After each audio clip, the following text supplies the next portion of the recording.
Well, hello everyone and welcome back to another video. This is the team selection video for Game Week 28. This is going to be a very drama-free team selection video, so please enjoy or not. And right off the bat, I'm going to say I'm not making any transfers this game week, so if that's not on your interest and you think it's going to be boring, I'm fine with it. If you skip it, I'm not going to catfish you into looking something, enlightened strategy out there for this game week, because yeah, it's going to be a pretty straightforward, boring one for me. I'm not dealing with any massive injuries. One with GAKPO, which we're going to talk about, but let's just jump straight into it. Let's not waste any time. Try to keep it as short as possible. There's too much content out there, so I respect that not a lot of people have a lot of time, but let's just go to the fantasy app over here. Go to fantasy, and let's just go to the pick team. So there was Champions League games this week. And GAKPO, for example, which is in my team and it concerns me. That's why I waited to do it today. I was initially thinking of doing it yesterday, but I was like, I want to wait and see how Liverpool is lining up and what's happening, if there's any injuries. But yeah, this is how the team is looking like. And we're also approaching blank game week 29, by the way, which is our first blank this season. And the reason why I'm not making a transfer this game week is because I want to be prepared for tomorrow. Wait another week and get more information. See if there's any injuries or red cards, people moved early on Cunha and Mateta, and look what happened in the FA Cup games. And now they're dealing with 2 injuries. And I feel I wasn't planning on playing the free hit to begin with on Game Week 29, so I feel pretty good because my strategy has not changed, which is why I'm saying it's drama-free, and I don't have any headaches because I prepared. I'm not playing the free hit, and I'm not playing the free hit. But people who had prepared on playing the free hit, with the likes of Mateta and Cunha, and maybe some of them with Newcastle players like Gordon as well, who got a red card, they have to deal with those now. I have Lewis Hall, which is on my bench. I'm going to transfer him next week, obviously. I'll talk about that later, very briefly at the end. But this is it. This is how the team is lining up at the moment. I've got double Arsenal defense against Man United away. Man United have not been looking good whatsoever. They have a good game every now and then. I do like their coach, Amorim, but I feel like he just came in a bad time and it's too soon to make any changes. So we'll judge him on the next season, basically. But at the moment, they're not looking good.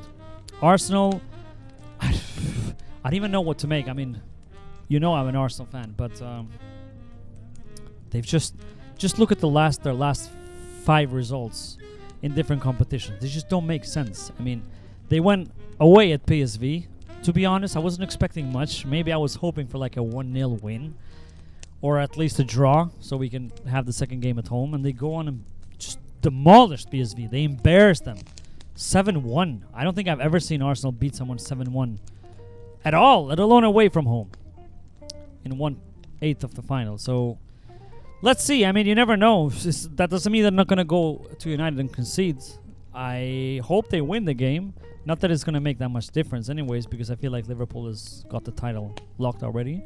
But I'm hoping for a clean sheet because they've been okay. So 1 clean sheet, then they concede another clean sheet. It's been going for a while now. They keep a clean sheet every other game. But it is what it is. Munoz, Ipswich at home. Great game. I mean, I don't even know what to say. If you don't have Munoz and you're planning to free hit anyways on Game Week 29, I highly recommend you get him because he's been sensational. Let's just look at his returns very quickly. 4 points, 13. That's the only blank in a while against Everton. 11 points, 4 points, 6 points, 6 points. Just return machine. Even when they concede, he gets an assist or something. Konate, Southampton at home, another one I'm happy with. I don't have Trent. I haven't had Trent the entire season, and I've made my feelings clear about that and why. Because of his price, and just it ruins my whole structure that I've had the whole season. And I have Konate, cheaper option. I hope they keep a clean sheet, and that's what I don't expect much from Konate. I just want, because I don't think Trent has been that good on attacking returns. The only times when he's damaged me has been when times where, for example, I've had Konate and I've benched him, and Trent has got a clean sheet. Because I don't mind every now and then him getting an attacking return. Doesn't damage me that much. But yeah, I'm happy to have Konate there. I'm going to sell him next game week, obviously, because they blank. And I want to keep Munoz more for long term than Konate. And then I've got Salah captain. There are people who are considering Palmer captain, which I'm not very against.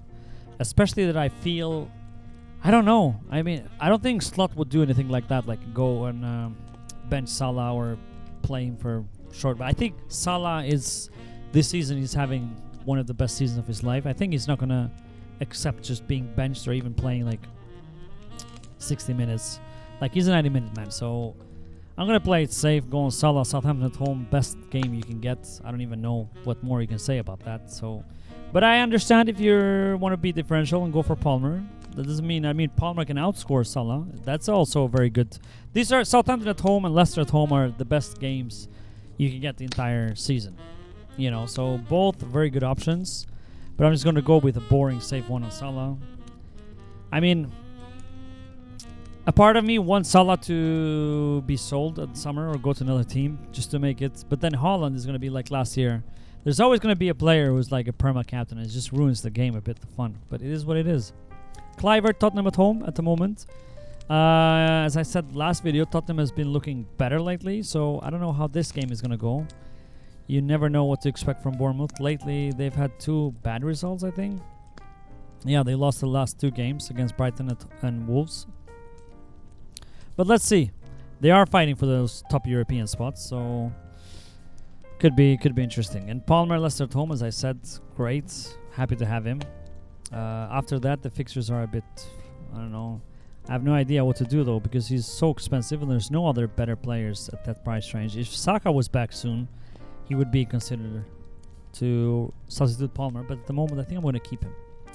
Boemo with Aston Villa at home, another great asset. It's just nothing more to say about him. He's been sensational the entire season. You know, he blanks every now and then, but you can't expect returns every single week from anyone. And then on attack, I have Isak, who I'm looking at Twitter, and he's apparently fit. There's been injury concerns. My only worry is, though, that they have the Carabao Cup final after this game week. And I have a feeling that he might be benched, just not to risk him, because he's had, you know, some injury concerns of late. But I just feel like, I don't know, they are fighting for European spot as well for Champions League, so why would you want to risk that? Especially at West Ham away, which isn't, you know, West Ham since the new coach, they haven't been so, they've been better. They beat Arsenal, I mean. And then Chris Wood, legendary Chris Nazario de Lima Wood against Man City at home. No complaints there. I mean, I played him last game week, and I'm going to play him this game week. And then on blank game week, he has Ipswich away, and I might captain him even because I don't see myself moving for Haaland. And then this is the only issue that I have on my team is GAKPO at home. I was hoping that he'd at least be in the squad last night, which he wasn't. But he was in the squad before, and he played last game week. Yeah, he played. He got some minutes. Got 1 point against Newcastle. So let's see if we get some. My thoughts right now on GAKPO are I'm gonna start him anyways. If he starts, that's amazing. That's the best game you can get, as I said, Southampton at home.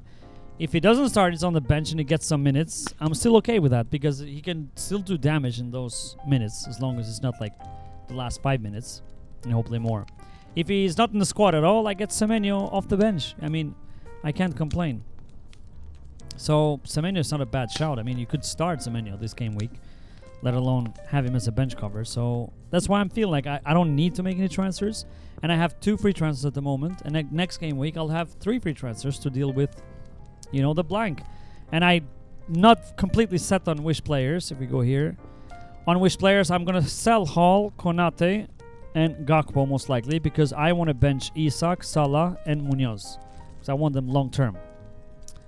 I mean, unless Isak is injured long, but I think it's fine because it's been pictured in training. I think he's going to be fine for, especially for the long term. Lewis Hall, easy decision with the injury already, so no brainer there. Konate, it's fine. This is the problem when you have Trent, you feel like more reluctant to sell him because he's such a. You see him as a big investment in your squad. With Konate, I don't look at it that way, so I don't have a problem selling him at all. And GAKPO, I want to sell GAKPO. I still don't know for who though. So preferably, I would have loved to gotten Cunha, which was the the best option in my books, and I was planning to get Cunha for him even before that. But now he's got a red card and might have that extended for 4 or 5 games. So now I'm left with Vissa, Who do they play? They play Bournemouth away. That's not a great game week. And yeah, Brentford away are just not the same animal. So I'm left with Visa and Marmoush basically, because I can't go to Holland. Watkins is blanking.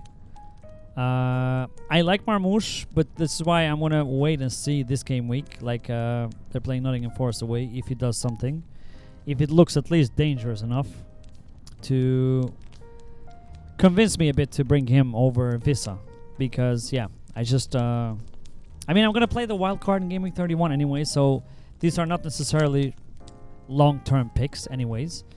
And on defense, at the moment, I've been set on for such a long time is one Nottingham Forest defender and one Bournemouth defender. I have the money to go, you know, Kirkes and Aina, for example, but I could save money on going Huijsen and Milenkovic or someone else, another combination. There are other options, you know, like the likes of Ainori and I don't know, Wan-Bissaka, which I'm not convinced, but people are going there, and or Man United defender, but would you want to invest in Man United? So there are other options around that price range, but I think for me, I really want Kirkes because attackingly he's looked decent in the times when they haven't kept a clean sheet, and Aina because Nottingham Forest fixtures, at least short terms, are okay. You know, Ipswich away, Man United at home. You know, Man United, as I said, then Aston Villa away, and then Everton at home. You know, they're not the worst, so those at the moment. But the good thing about rolling the transfer this week is that I'll have another week to make a judgment, because you never know. Some players might just, you know, shine, and some players might get injured. But those are my thoughts at the moment. So Marmoush, leaning over on my Marmoush for attacking there. And on defense, as I said, Kirkes or Olaina or one of those combinations. But yeah, this is it. Thank you for watching again. I hope you don't have many issues to deal with, especially with Mateta, Gordon, and Cunha, as I talked, and Lewis Hall, by the way, because you know he's another one that a lot of people have had, and probably people who are free hitting were planning to keep him because Newcastle has a double and Crystal Palace has a double. Let's see. I mean, Mateta is probably going to be back on the next game week, but he's going to miss Ipswich, which was the game that, you know, I was actually dreading not having him, because I wasn't planning on bringing Mateta in this week, because it wouldn't make sense just to bring him for 1 week and then have to sell him or bench him. But I was dreading it. He's been sensational. So a part of me is happy. I'm not happy for the injury, because it was, first of all, it was horrendous injury. But at least I don't have to fear that he's going to damage me this game week. But let's see how it goes. You know, it's going to be fun. And next game week, as I said, 3 free transfers. Then we'll probably talk more about. But this game week, there's, at least in my team, there's so much drama. So I hope this can give you some ideas. And yeah, I don't usually go through which players to transfer and look at the data and all that stuff, because there's a lot of content creation out there that covers that. I just like to go through my team week to week, and maybe just I talk more about the strategy that I use and the way I think about how to attack the game weeks, and when to be patient, when to not sell, when to roll transfers. And I've had a good season. You know, I'm 11,000 now rank. So plus I have all the chips except the assistant manager to go, including the triple captain. So I'm looking forward to these last few game weeks. But yeah, thanks a lot. Please like and subscribe, and I'll see you next week probably for a game week review. Bye. Subscribe. Come on. Just do it. I'm waiting.